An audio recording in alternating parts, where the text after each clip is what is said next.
Happy new இயர்ண்ணா. Happy new year தம்பி. நான் புது சட்டெல்லாம் போட்டு எங்கேயோ வெளில கிளம்பிட்டீங்களா? ஆமா தம்பி, நீ நியூ இயர்ல உங்க பசங்களுக்கு படத்துக்கு போயிட்டு வாங்கிட்டேன். நானும் படத்துக்கு தானே போறேன். அப்படியா? அவட சேர்ந்து போலாம். இல்லண்ணா, யாரும் பாட்டு முடிச்சு புண்ணியக்கா அவ கூட போலாம். பொறுமையும் நேர்மையும் கொண்ட மகர ராசிக்காரர்கள், நீ மகர ராசி தானே? ஆமாண்ணா. நம்ம ராசி சொல்றாங்க. ஆமா. இன்றைய புத்தாண்டு தினத்தில் உங்களுக்கு சந்திராஷ்டமம் இருப்பதால் வெளியில் எங்கும் செல்ல வேண்டாம். மீறி சென்றால் விபரீதம் ஏற்படும். சேலை சட்டை கட்டுற சந்திராசம் சொல்றீங்கப்பா. மீறி வெளில போனா நடக்கும். எதுக்கு நமக்கு தேவையில்லாம? ஏன்னா நீங்க வர எனக்கு எத்தனை தடவை சந்தோஷம் சொல்லியிருக்காங்க, ஒண்ணுமே வந்தது இல்லண்ணா. எனக்கு பயமா இருக்குப்பா. இதெல்லாம் நம்பிட்டு இருக்கேண்ணா. நீ படத்துக்கு எல்லாம் போயிட்டு வந்தா ஜாலியா இருக்கும். போய் என்ஜாய் பண்ண போனா போயிட்டு வாங்க. Few moments later. சந்திராசம் அதாலே காட்டுருச்சு. என்னன்னாச்சு? நான் சொன்னேன் நீ சந்திராஷ்டம் வரைக்கும் வெளியில போலன்னு. நீ சொன்னதை கேட்டு வெளியில போய் நாய் குறுக்கு வந்து கீழே வந்து அடிபட்ட நாய பார்த்து போக மாட்டியானே? ஏன்டா பேச மாட்டேன். ஆமா, நீ அப்படியே ஃப்ரெஷ்ஷா இருக்க. நீங்க வெளில போல? நான் படத்துக்கு போலான்னு போனேண்ணே. சரி, படியில லைட்டா கால் தடுக்கிச்சு. சரி, சகுனம் சரியில்லை அப்படின்னு சொல்லிட்டு வீட்டுக்கு வந்துட்டானே. தப்பிச்சிட்டேன். நான் தான் சொல்ல, எனக்கு சந்திராசு மணிக்கு ஒண்ணுமே ஆகாது. சந்திராசு மணிக்கு எனக்கு ஒண்ணுமே ஆகாதுண்ணே. இப்போ ஆகும் போடுறா. 2024 happy new year. New year வந்துச்சு. நமக்கு ஏகப்பட்ட ரெசல்யூஷன் இருக்கு.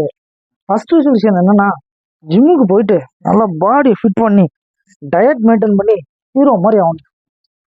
ஜிம்முக்கு போறதுக்கு இன்னும் 1 hour இருக்கு. பண்ணலாம். சரி, போன நோண்டும். அன்பும் பண்பும் நிறைந்த மீனராசி நேயர்களே, நம்ம ராசி என்னதான் சொல்றாங்கன்னு கேட்போம். உங்களுக்கு இந்த ஆண்டு சிறப்பானதாக அமைந்திருக்கிறது. இருந்தாலும் 10வது இடத்தில் சனி பகவான் வக்கரமாக இருப்பதால் இரும்பு சம்பந்தமான பொருட்களில் கவனம் தேவை. ஜிம்முக்கு சென்று உடற்பயிற்சி செய்யும் போது இரத்த காயங்கள் ஏற்படக்கூடும். போறது போச்சா? உணவு பழக்க வழக்கங்களில் கவனம் தேவை.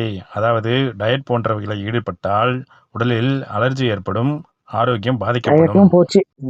இன்னும் ஒரு 9 மாத காலங்களுக்கு எந்தவித புது முயற்சிகளும் ஈடுபடாமல் இருப்பது உங்களுக்கு நல்லது. ஆமா, காலையில எழுந்த உடனே இந்த கருமத்தை கையில எடுக்க கூடாதுன்னு ஃபர்ஸ்ட் விஷயம் எடுத்துருக்கணும். இந்த புத்தாண்டு கன்னிராசிக்காரர்களுக்கு சிறப்பானதாக ராசி பலன் பாத்துருக்கீங்களா? கன்னிராசிக்காரர்கள் காதல் கைகூடும். சூப்பரா சொல்றானா? அதோட காதலித்தவர்களையே கரம் பிடிப்பீர்கள். செம்மையா சொல்லிட்டு இருக்கான். கொஞ்சம் அமைதியா பாடுறா. விரைவில் உங்களுக்கு திருமணம் நடைபெறும். கைய கொண்டு கங்க்ராச்சுலேஷன்ஸ் கல்யாணம் சொல்றான். அது 2023 அவன் எனக்கு சொன்ன ராசி பலன்டா. அவன் சொன்னது ஏதாவது ஒன்னாச்சு இந்த வருஷம் நடந்திருக்கான்னு பார்த்தேன். அவன் சொன்ன மாதிரி ஒண்ணுமே நடக்கல. நானே கடுப்புல இருக்கேன்னு கம்முனு. போன வருஷம் சொன்னதானா அது? ஆமாண்டா, பைபிள்ல நல்லாதான் சொல்லியிருக்கான். சொல்லலையா அப்போ? தம்பி என்னடா பக்கம் பக்கமா உட்காந்து பப்ளிக் எக்ஸாம் பண்ணி மாதிரி படிச்சுட்டு இருக்கிற? ராசி பலன் படிச்சுட்டு இருக்கானே. நீ ராசி பலனா? 2 நாளைக்கு முன்னாடி என்னமோ வந்து படிச்சுட்டு இருந்தியே. அது வார பலனா? வார பலனா? இப்போ 1 வாரத்துக்கு முன்னாடி ஒன்று படிச்சுட்டு இருந்தியா? அது தமிழ் மாச பலன். தமிழ் மாச பலனா? 1 வாரத்துக்கு முன்னாடி படிச்சுட்டு இருந்தியா? அது இங்கிலீஷ் மாச பலன். இங்கிலீஷ் மாச பலனா? அப்ப டெய்லி நியூஸ் பேப்பர்ல புரட்டி படிச்சுட்டு இருந்தியா? அது டெய்லி பலன். டெய்லி பலன் என்ன கிடையாது. வருஷ பலனு, மாச பலனு, வார பலனு, டெய்லி பலன்னு போயிட்டு இருக்கு. போற போக்கு பார்த்தா 1 மணி நேரத்துக்கு ஒரு பலன் சொல்ல ஆரம்பிச்சிருக்காங்க போல இருக்கே. அப்பதான் சொல்றாங்க. சொன்னா நல்லாதானே இருக்கும். திருத்தவே முடியாதுடா. இந்த வருஷமே போச்சு. எல்லா பிளானும் போச்சு. பண்ண ஒர்க் அவுட்டிங் எல்லாமே போச்சு. என்னதான் பண்ண போறான்னு தெரியல. இந்த வருஷமே ஃபுல்லாவே போச்சு. எடுத்து என்ன பிரச்சனை உனக்கு? எதுக்கு நீ குழம்பிட்டே போன? இந்த வருஷம் ஃபுல்லா போச்சு. வாழ்க்கை போச்சு. வாழ்க்கை போச்சா? எல்லாமே போச்சுண்ணே. எல்லாமே போச்சா? அப்படி உனக்கு என்னதானே பிரச்சனை? பிரச்சனை என்னன்னு சொல்றா? உனக்கு சொன்னா புரியாதுண்ணே. சொன்னா புரியாதா? ஆமா சொல்லு, எனக்கு புரியுதா இல்லையான்னு பாப்பா. நீ சொல்லு. அட, இப்போ நியூ இயர்ல இன்னைக்கு. ஆமா, நியூ இயர் இன்னைக்கு ஃபர்ஸ்ட் டேல. ஆமா, சரி நம்ம ராசிக்கு என்ன போட்டிருக்கான்னு காலண்டர் ஓபன் பண்ணி பார்த்தா கவலான்னு போட்டிருக்கேன் என் ராசிக்கு. சரி, அதுக்கு என்ன இப்போ? அது நீ வர இப்படி கவலான்னு போட்டிருந்தா வருஷம் ஃபுல்லா கவலை போட்டுட்டு இருக்க வேண்டியதானே? போனேன் 1008 பிளான் போட்டு வச்சு எல்லா பிளானும் போயிடுச்சு. நான் போனேன். காலண்டர்ல கவலன்னு போட்டு இருந்தது உனக்கு கவலையா? ஆனா ஏற்கனவே நான் வந்து பல கஷ்டத்துல இருக்கேன். கவலை போட்டுட்டு இருக்கு. அது முதல் நாள் வேற.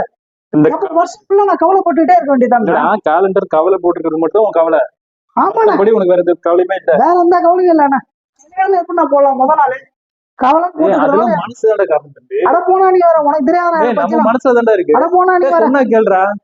என்னடா இப்படி இருக்கீங்க? யாரா நீங்களா? காலையில நியூ இயரா இருக்க நீங்க ராசி பலன் பார்க்கலான்னு காலண்டர் பார்த்தேன். அதுல ஒரே ஒரு வார்த்தை போட்டிருந்தாங்க. அந்த வார்த்தைக்கு என்ன அர்த்தம்னு எவனை கேட்டாலுமே சொல்ல மாட்டான். எவன் கிட்ட கேட்டா அந்த வார்த்தைக்கு அர்த்தம் தெரியும்? ஏன்னா தனியா நீங்க புலம்பிட்டு இருக்க. தம்பி வாடா வாடா வாடா. இது ஒண்ணு இல்லடா. காலையில கேலண்டர்ல என் ராசிக்கு நேரம் ஒரு பலன் போட்டிருந்தாங்கடா. சின்னதா தான் இருந்தது. ஓகே, 3 எழுத்துதான். அந்த வார்த்தைக்கு அர்த்தம் என்னன்னு கேட்டா அது யாருக்குமே தெரியல தம்பி. எங்க அப்பா கிட்ட கேட்டா அவருக்கு தெரியல, எங்க அம்மா கிட்ட கேட்டா அவங்களுக்கும் தெரியல. ரோட்ல போற வரவன் ஊர்ல இருக்கிற எல்லாருக்கிட்டையும் கேட்டாடா. ஆனா அந்த வார்த்தைக்கு மட்டும் எவனுக்குமே அர்த்தம் தெரியல தம்பி. அப்படி என்ன வார்த்தை? அது சின்ன வார்த்தை தான் தம்பி. பிரிபி பிரிபி ஒண்ணு தெரியுமா? அட தெரியாமா? எனக்கு தெரியாதா? தெரியுமா தம்பி? சூப்பரா சூப்பரா. என்னடா அது? அட என் கிளாஸ்ல தானே படிக்குது பிரீத்தி. அந்த பிரீத்தி இல்லடா, இது ராசி பலன்ல வர பலனா. பிரீத்தி. அட போன. உனக்கு தெரியாதா? எவனாவது சொல்லுங்கடா, பிரீத்தினா என்ன அர்த்தம் சொல்லுங்கடா.